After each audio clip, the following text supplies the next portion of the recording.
اعوذ باللہ من الشیطان الرجیم بسم اللہ الرحمن الرحیم۔ السلام علیکم ناظرین، میں ہوں آپ کا میزبان Mirza Nadeem Baig, programme views on news with Mirza Nadeem Baig میں۔ ناظرین محترم، آج 1 مئی 2021 ہے اور ہفتے کا روز ہے۔ ہفتے کے روز کے خبرنامے کے ساتھ آپ کی خدمت میں حاضر ہوں۔ جیسا کہ آپ جانتے ہیں کہ ہمارے خبرنامے میں اسپین، یورپ اور دوسرے ملکوں کی خبریں بھی شامل ہوتی ہیں۔ آج کی سب سے پہلی خبر کا تعلق اسپین سے ہے کہ رواں سال کی پہلی سہ ماہی میں ہسپانوی جی ڈی پی میں 0.5% کی کمی واقع ہوئی ہے اور 2020 کے پہلے 3 مہینوں کے مقابلے میں اس میں 4.3% کی کمی ہوئی ہے۔ نیشنل اسٹیٹسٹکس انسٹیٹیوٹ کے مطابق سال کی پہلی سہ ماہی میں ہسپانوی معیشت منفی زون میں جا پہنچی ہے اور 2020 کے آخری 3 ماہ کے مقابلے میں منفی 0.5% کی تبدیلی ریکارڈ کی گئی ہے۔ اسپین کے محکمہ صحت مئی کے وسط میں 50 سے 59 سال کی آبادی کو ویکسین دے گا۔ یہ بات کاتالان وزیر صحت البا ورگس نے کہی ہے۔ انہوں نے خبردار کیا کہ ہماری خاص طور پر اس عمر کے لوگوں پر توجہ ہے کیونکہ اس وقت 55 سال سے کم عمر کے مریض ICU میں داخل ہیں۔ کاتالان وزیر صحت کا کہنا تھا کہ مئی میں 60 سے 79 سال کی عمر کے 80% آبادی کو ویکسین کی پہلی خوراک بھی مکمل ہو جائے گی۔ کاتالونیا میں 18,71,109 افراد کو ویکسین کی پہلی خوراک دی جا چکی ہے، جبکہ 8,19,502 افراد کو ویکسین کی دوسری خوراک لگ چکی ہے۔ اسپین کی وزارت صحت نے گزشتہ روز کرونا وائرس کے 9,135 کیسز رپورٹ کیے، جن میں گزشتہ 24 گھنٹوں میں 4,710 کی تشخیص ہوئی۔ اسپین میں وبائی امراض کے آغاز سے لے کر اب تک 35,25,077 مثبت کیسز کی تعداد ہو چکی ہے اور 136 نئی اموات سے کرونا سے ہلاک شدگان کی مجموعی تعداد 78,216 تک جا پہنچی ہے۔ ہسپانوی حکومت نے کووڈ-19 کی موجودہ صورتحال کی وجہ سے دوسرے ممالک سے غیر ضروری سفر کو یورپی یونین اور شینجن بارڈر زون میں عارضی پابندی میں 31 مئی 2021 کی توسیع کر دی ہے۔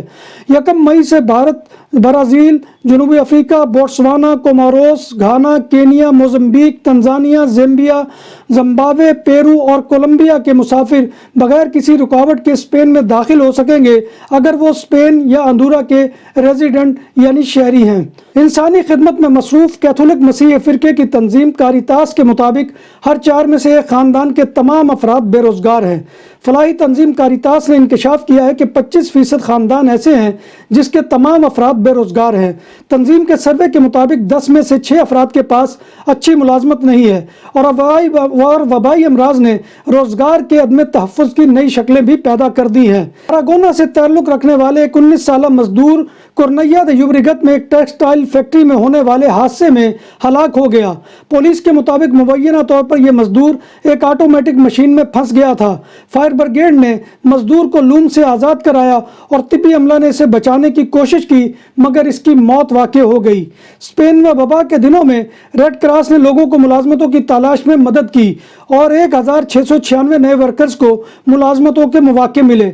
ریڈ کراس نے ایک سال میں 13,359 افراد کو ملازمت کی تلاش کے لیے مشورے دیے اور تربیت کا سامان کیا، جن میں 63% خواتین بھی شامل تھیں۔ عوامی شکایات پر سعودی عرب میں تعینات پاکستانی سفیر راجہ علی اعجاز معطل اور 6 افسران سمیت ان کو واپس وطن طلب کر لیا گیا ہے۔ گزشتہ روز پاکستان کی وزارت خارجہ نے عوامی شکایات پر سعودی عرب کے دارالحکومت ریاض میں تعینات سفیر راجہ علی اعجاز کو معطل کرتے ہوئے سفارت خانہ کے 6 افسران کو وطن واپس طلب کر لیا ہے۔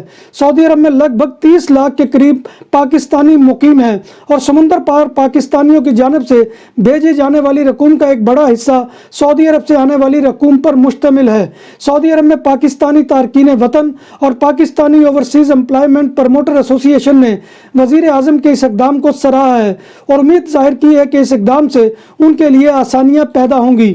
ایمنسٹی انٹرنیشنل کے مطابق سری لنکا کی 41 خواتین جو 8 سے 18 ماہ کی عمر تک کے چھوٹے بچوں کے ساتھ سعودی دارالحکومت ریاض میں جلا وطنی کے مرکز میں رکھی گئی ہیں۔ یاد رہے کہ سعودی عرب میں سری لنکا کے 5,000 کے قریب تارکین وطن ہیں۔ ایمنسٹی انٹرنیشنل کا کہنا ہے کہ سعودی عرب میں 30 لاکھ سے زائد گھریلو ملازمین کو لیبر قوانین کے تحت تحفظ حاصل نہیں ہے۔ جب بات ہو 100% حلال کھانوں کی تو ایک ہی نام، عادل تندوری ریسٹورنٹ۔ بارسلونا میں مہمان نوازی کا پہلا نام عادل تندوری ریسٹورنٹ۔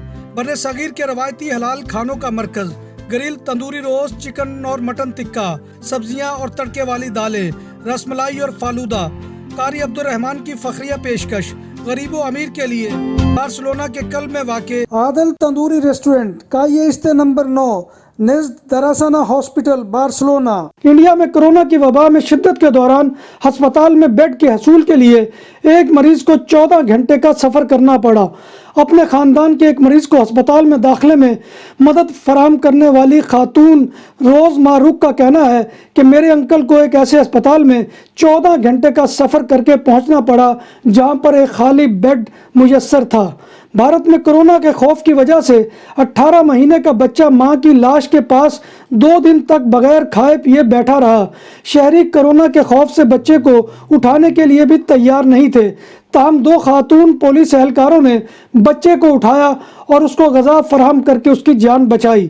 امریکی صدر جو بائیڈن نے کرونا کے گمبھیر حالات کے باعث بھارت پر سفری پابندیاں عائد کر دی ہیں، جس کا اطلاق اگلے ہفتے سے ہوگا۔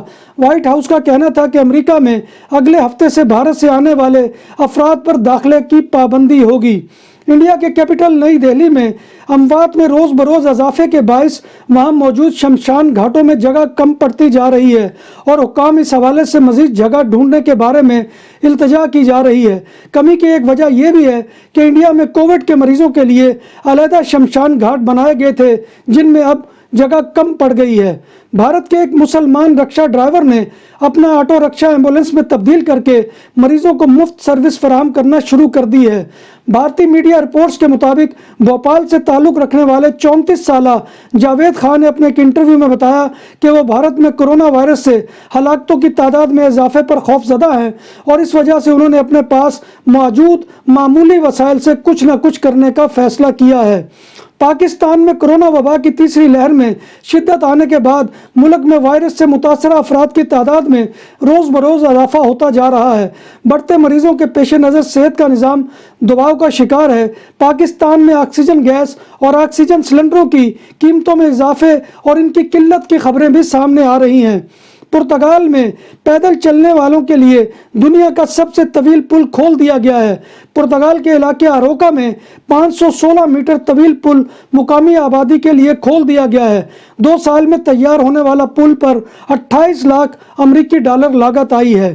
ناروے میں کرونا وائرس سے 17 اور مریض انتقال کر گئے، جس کے باعث مرنے والوں کی مجموعی تعداد 753 تک جا پہنچی ہے۔ ناروے میں گزشتہ 24 گھنٹوں کے دوران 470 کرونا انفیکشن کے کیسز رجسٹرڈ ہوئے ہیں۔ حال ہی میں دائرہ اسلام میں داخل ہونے والے جنوبی افریقن کرکٹ ٹیم کے سپنر بورن فورچین کی شادی کی تصاویر سوشل میڈیا پر وائرل ہو گئی۔ بورن فورچین اور ان کی اہلیہ مشکی ایسن نے شادی کی تصاویر اپنے انسٹاگرام اکاؤنٹ کی زینت بنائی ہیں۔ کہا جا رہا ہے کہ مشکی چاہتی تھی کہ فورچین جلد اسلام قبول کریں تاکہ وہ رشتہ ازدواج میں منسلک ہو سکے۔ فورچین نے اسلامی تعلیمات سیکھی ہیں اور اسلام قبول کر لیا ہے اور اپنا نام اماد رکھا ہے۔